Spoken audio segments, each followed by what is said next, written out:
I'm Melinda, 27 years old, a freelance marketer in Austin, Texas.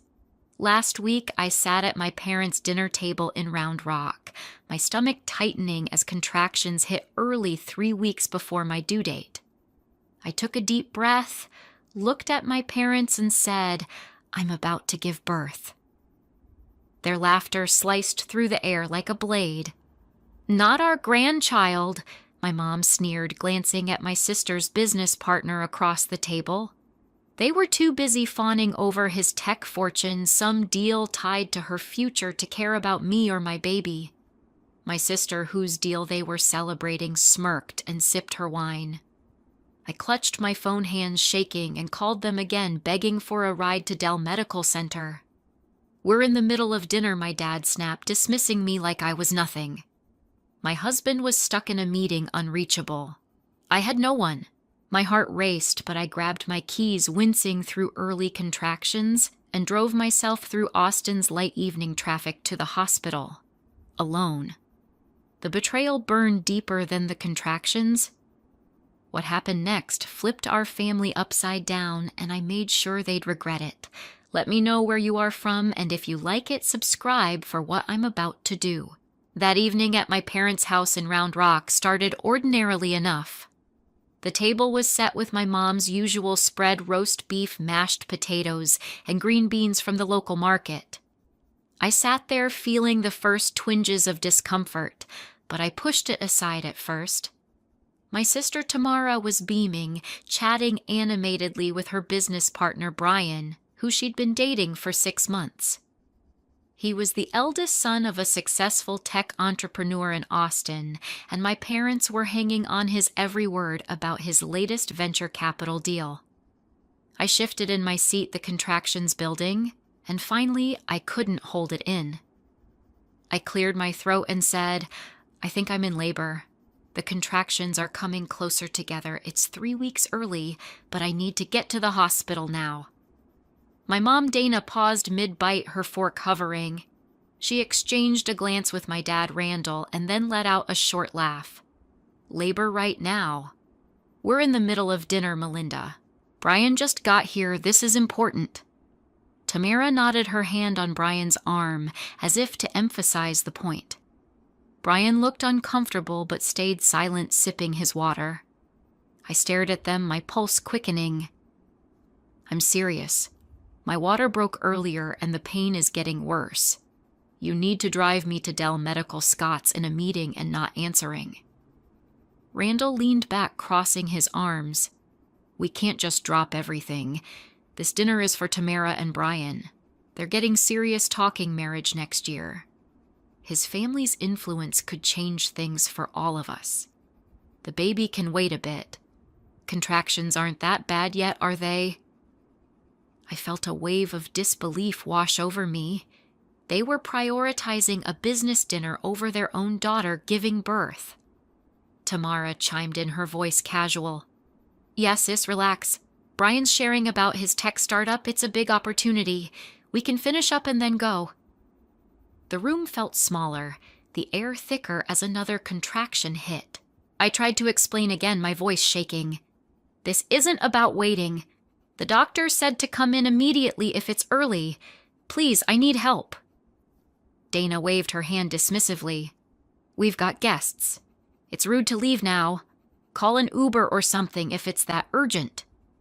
Randall nodded in agreement, turning back to Brian with a forced smile, asking about his investment plans. My hands trembled as I pulled out my phone. I dialed Scott again, but it went straight to voicemail. His engineering meeting at the firm downtown must have bad reception. Panic set in, but I couldn't rely on them. I stood up, gripping the table for support, and said, "Fine, I'll handle it myself." They barely reacted, continuing their conversation as I walked out the door. Outside, the Texas evening heat hit me, but I ignored it, getting into my car. The drive from Round Rock to central Austin would take about 25 minutes on the highway, and I prayed the contractions wouldn't worsen too fast. As I merged onto I-35, the pain intensified, coming in sharper waves. I gripped the steering wheel, breathing through it, focusing on the road signs for downtown. My mind raced. How could my own parents brush me off like that for a dinner with Brian whose wealth they saw as a ticket to something better for Tamara? Another contraction made me wince, and I pulled over briefly to catch my breath. That's when I called Erica my best friend since college. She picked up on the first ring. "Melinda, what's wrong?"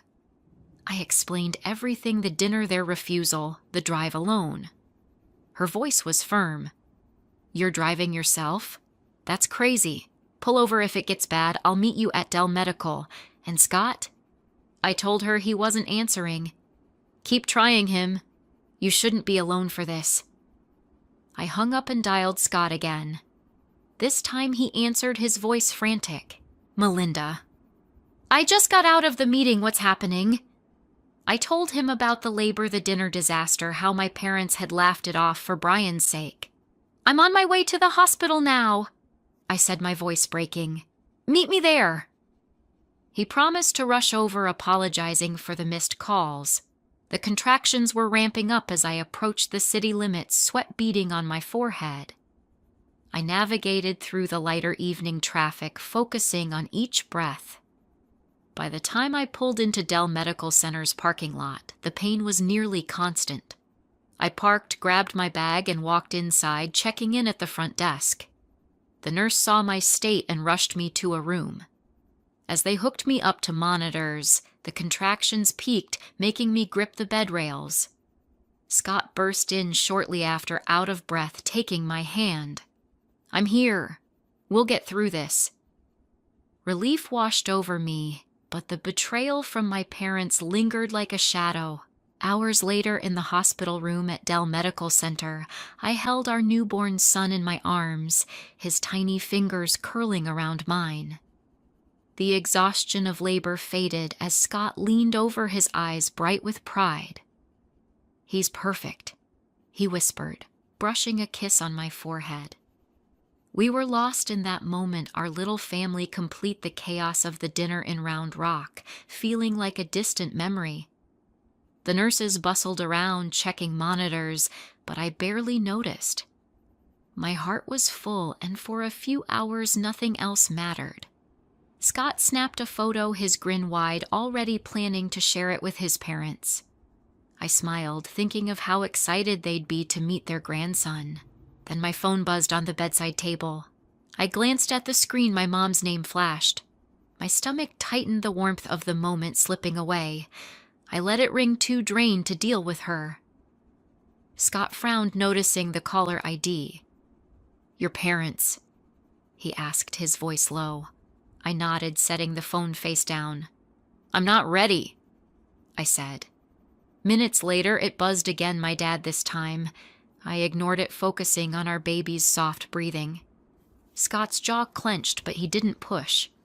The call stopped, but soon after a voicemail popped up from my mom. I hesitated, then played it on speaker. Her voice was clipped, not a hint of remorse.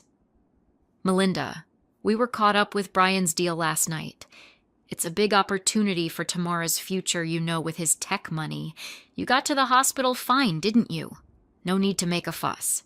Scott's face darkened, his hand tightening around mine. "They're justifying it," he said, his voice sharp with disbelief. I felt a pang of hurt, their words reopening the wound from the dinner. Before I could respond, another voicemail came through from my dad. "Look, Melinda, the dinner was important. Brian's family could set Tamara up for life. You're okay, so let's move on." I stared at the phone, my chest heavy. They hadn't even asked about the baby. Scott stood pacing the room. "That's it," he snapped. "They don't get to see our son. Not after this." I nodded, my throat tight. "They don't deserve to," I said, my voice barely above a whisper. He grabbed his phone, typing furiously, sending a text to my parents. "You chose a dinner over our child. You're done. No contact with our son." Within an hour, my phone lit up with messages from them. My mom texted first. "You're blowing this out of proportion, Melinda. We were busy. It's not a big deal." My dad followed. "Stop overreacting. You got to the hospital, didn't you?" Tamara chimed in, her words dripping with disdain. "Why are you making drama? Brian's deal was huge for me. You're fine." I read the texts, my hands shaking with anger. They hadn't apologized, hadn't even mentioned their grandson. It was all about them, their priorities, their excuses. I turned to Scott, my voice steady despite the hurt. "Block them," I said.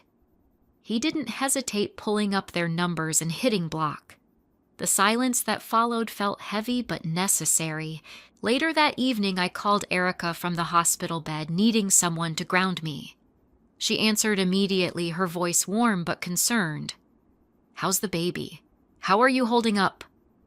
I told her everything, the voicemails, their excuses about Brian's tech fortune, the texts accusing me of overreacting. She listened quietly, then said, "They're trying to guilt you, Melinda.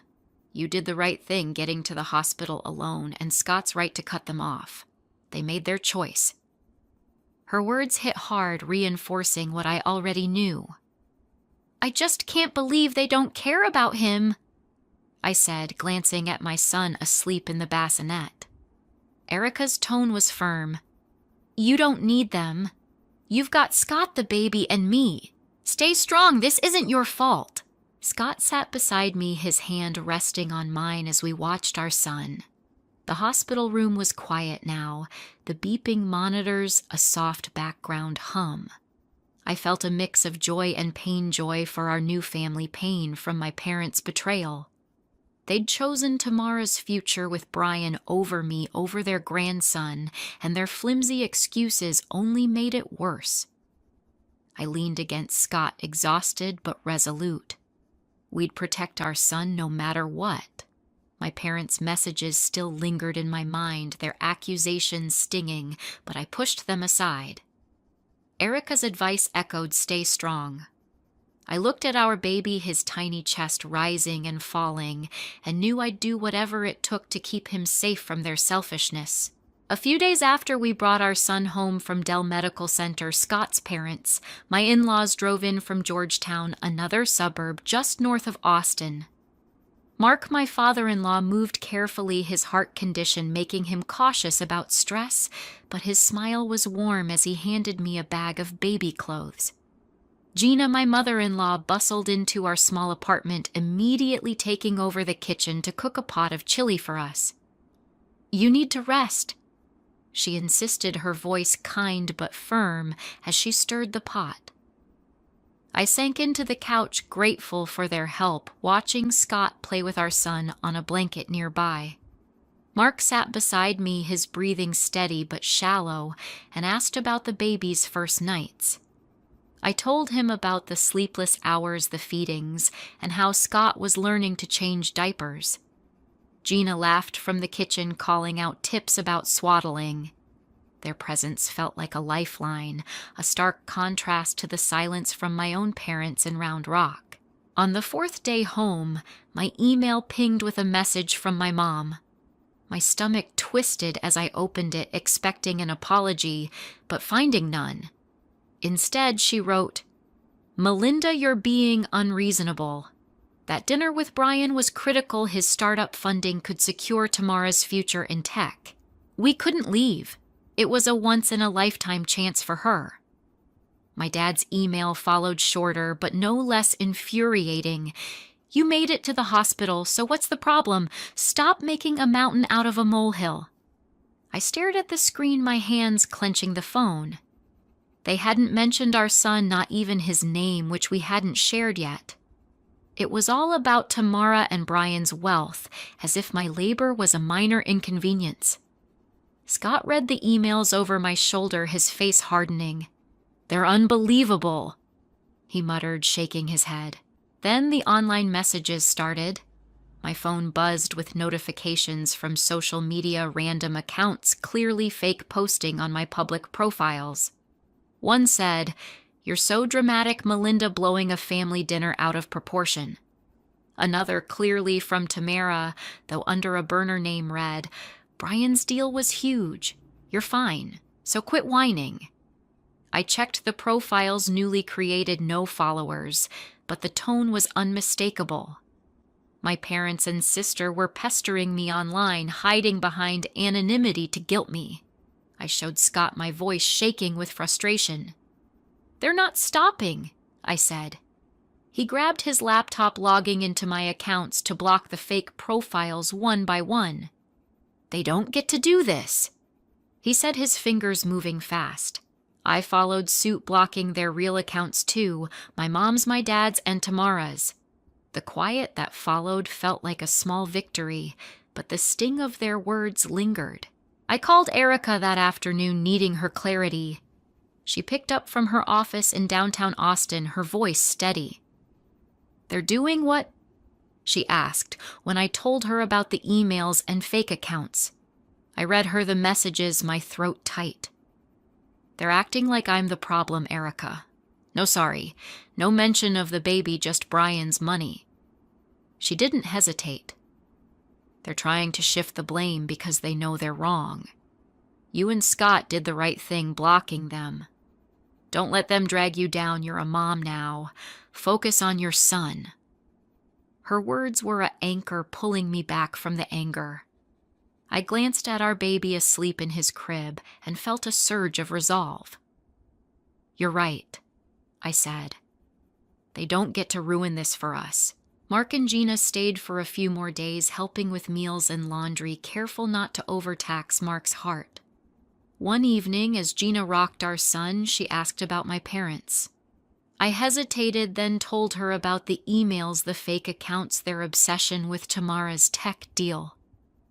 Mark's face fell, his hand resting on his chest.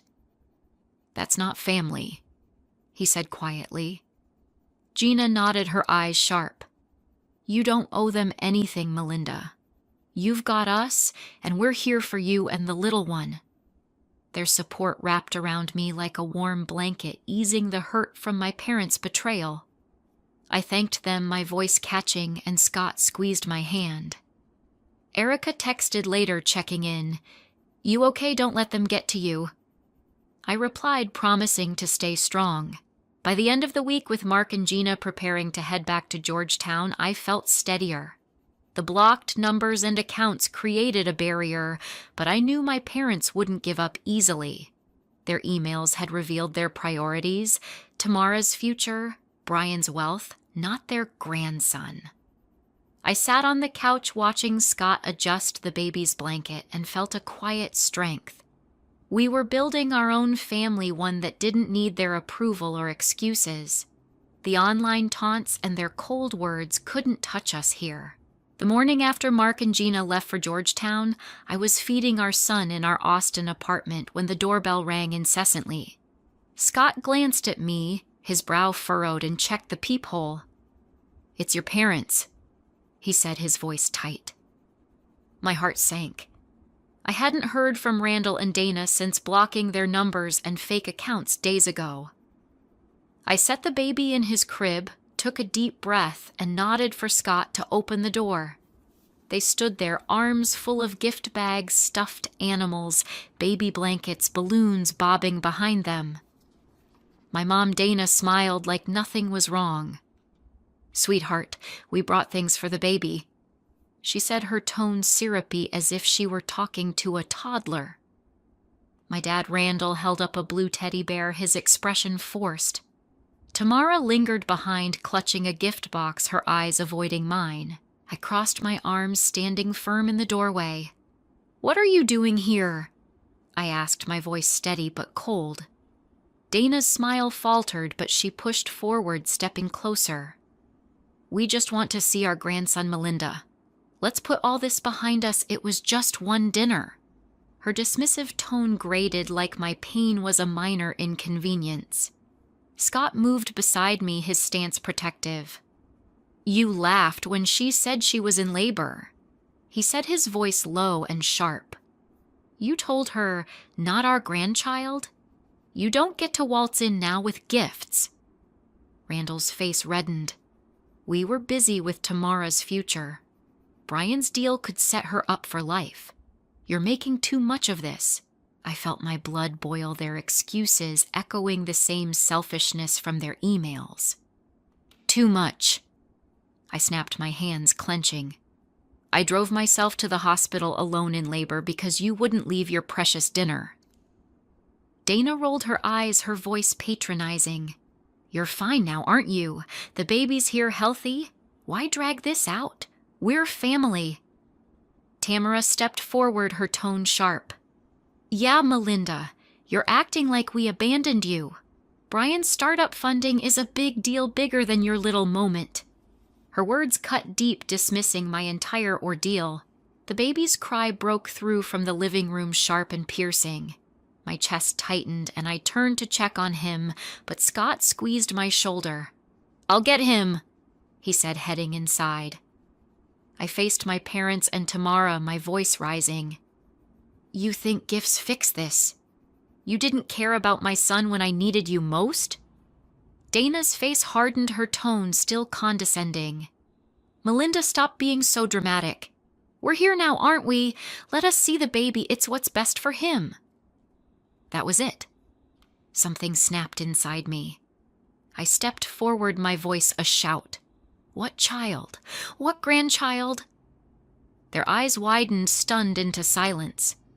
You said he wasn't yours, so he's not. Get out, Randall sputtered, clutching the teddy bear. You can't mean that we're your parents? Tamara's jaw dropped, her gift box slipping slightly. You're being ridiculous, she said, but her voice shook. Scott returned, holding our crying son, his face set with anger. You heard her, he said, his voice firm. Leave or we're calling the Austin police. We're done with your excuses.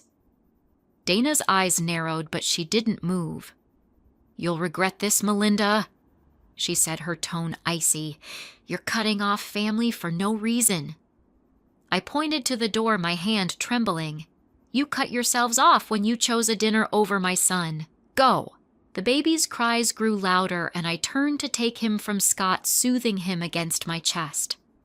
Randall and Dana hesitated, then dropped the gift bags on the porch, balloons bobbing as they turned away. Tamara followed, muttering under her breath, her gift box left behind. Scott slammed the door, the sound final, and locked it. He put an arm around me as I rocked our son, his cries softening. You okay? He asked, his voice gentle. I nodded, though my heart still raced from the confrontation. Their words stung, but I felt a weight lift. They'd shown their true colors again, and I wasn't letting them back in. I texted Erica later, my fingers still shaky. She called right away, her voice steady from her Austin office. They showed up with gifts. After everything, I told her about Dana's dismissive tone, Tamara's jab, and how I'd shouted their own words back at them. You did the right thing, Erica said, her tone firm. They don't get to play grandparents now. Focus on your son. He's what matters. Her words grounded me, reinforcing our choice. Scott sat nearby, checking on the baby, now asleep. The porch was still littered with their gifts untouched. I looked at our son, his tiny face peaceful, and knew we'd made the right call. Their betrayal couldn't touch us anymore. 3 weeks after that confrontation at our doorstep, I was folding tiny onesies in our Austin apartment when my phone pinged with another email from my mom. My stomach churned as I opened it, bracing for more excuses. Her words were polished, almost rehearsed. Melinda, you're being unfair. Brian's wealth ensures Tamara's startup will succeed, and that dinner was about securing her future. We didn't mean to upset you, but her marriage to him could stabilize our family's finances for years. My dad's email came next, blunt and unapologetic. You're holding a grudge over nothing. We were thinking of Tamara's long-term success. Let's move past this and meet our grandson. I stared at the screen, my jaw tight. They still hadn't asked about our son, hadn't shown a shred of regret.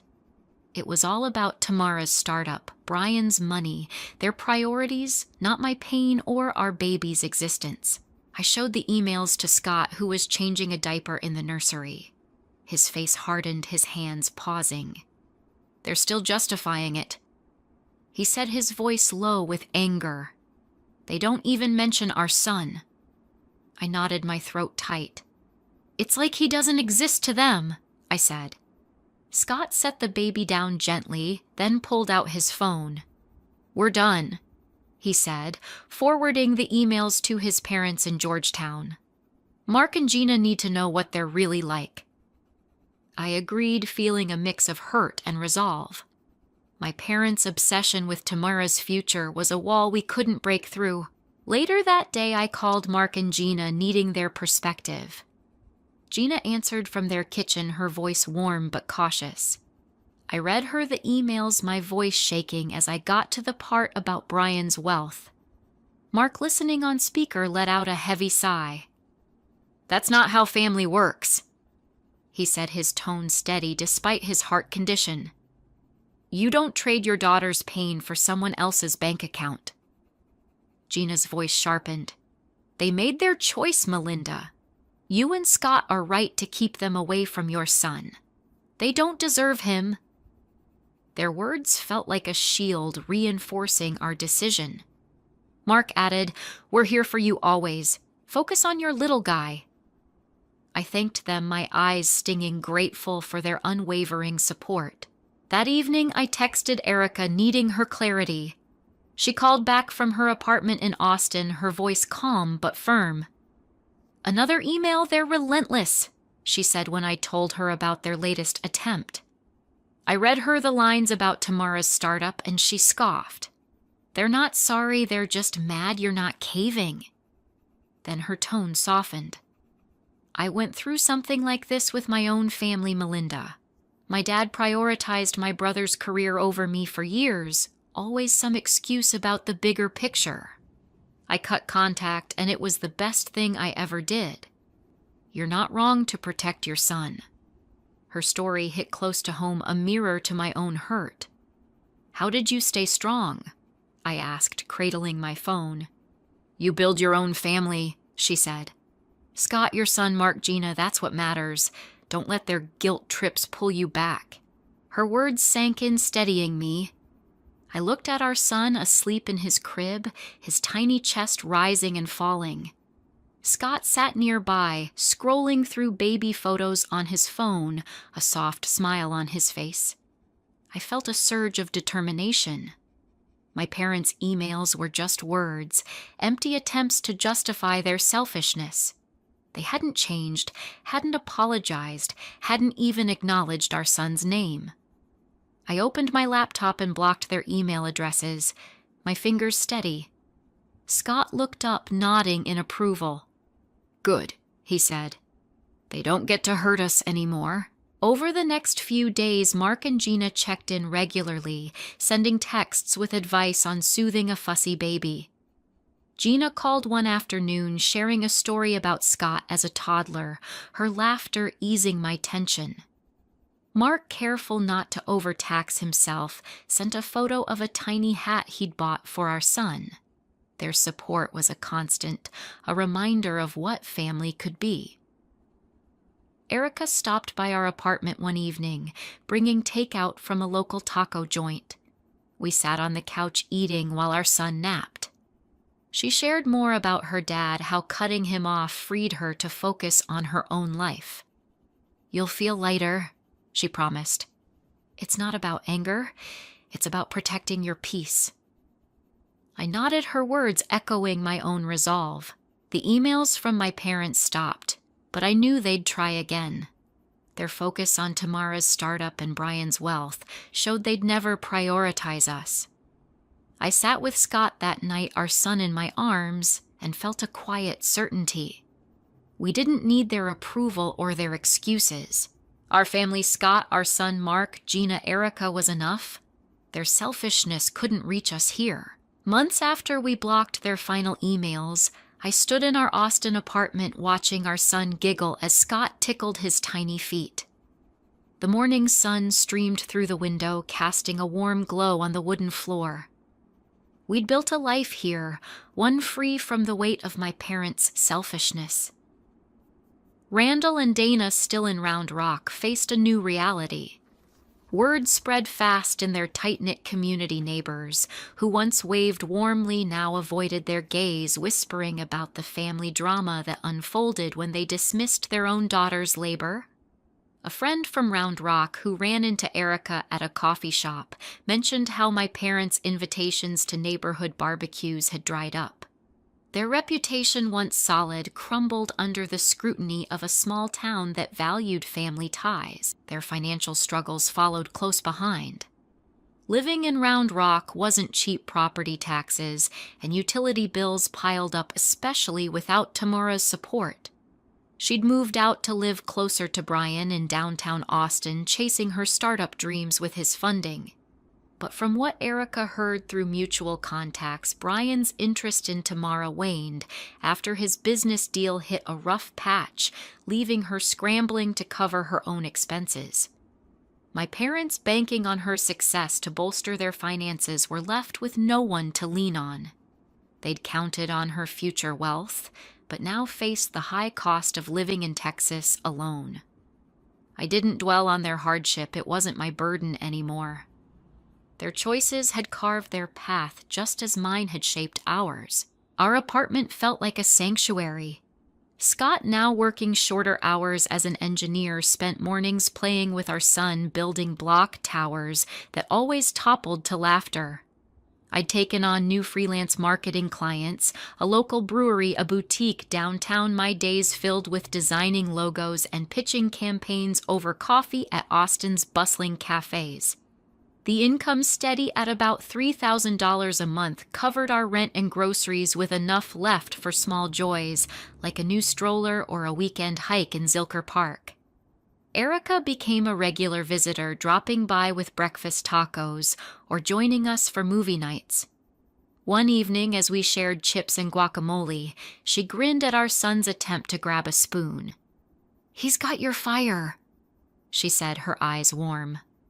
I laughed, feeling lighter than I had in years. Mark and Gina stayed close too, calling weekly from Georgetown. Mark's heart condition kept him cautious, but he sent videos of himself reading picture books, promising to share them with our son when he visited. Gina mailed care packages, homemade cookies, a knitted blanket, each one a reminder of their unwavering support. During one call, Gina asked if I'd heard from my parents. I shook my head, my voice steady. "They're out of our lives," I said. She nodded, her tone firm. "Good. You've built something better." Mark chimed in, his voice softer. "Your son's lucky to have you too." Their words wrapped around me, a quiet affirmation of the family we'd chosen. Erica's advice from those early weeks stuck with me. Over coffee at a local shop, she'd shared more about her own journey, how cutting off her dad gave her space to grow. "It's not about revenge," she said, stirring her latte. "It's about choosing peace." I nodded, seeing my own path reflected in hers. My parents had chosen Tamara's ambitions over me, over their grandson, but I'd chosen differently. Scott and I were building a life rooted in love, not obligation. Our son's first smile, his tiny hand clutching my finger, was worth more than any apology they'd never offer. One afternoon, as I worked on a logo design, Scott came home with a new toy for our son, a bright red rattle. We sat on the floor watching him shake it, his giggles filling the room. I thought back to the dinner in Round Rock, the sting of my parents' laughter, their dismissal of our son. It hurt, but it no longer defined me. I'd carried their expectations for too long, but now I was free. The lesson was clear. Family isn't just blood. It's the people who show up, who respect you, who lift you up. Cutting off those who hurt us, who dismissed our worth, gave us space to thrive. I looked at Scott, his eyes bright as he played with our son. Erica's laughter from our last movie night echoed in my mind, and Mark and Gina's care packages sat neatly on the shelf. This was our family, real, flawed, but full of love. My parents' world might be crumbling in Round Rock, but ours was growing stronger every day. I picked up my son, kissing his forehead, and felt a quiet joy. We'd built this life on our terms, and no one could take that away.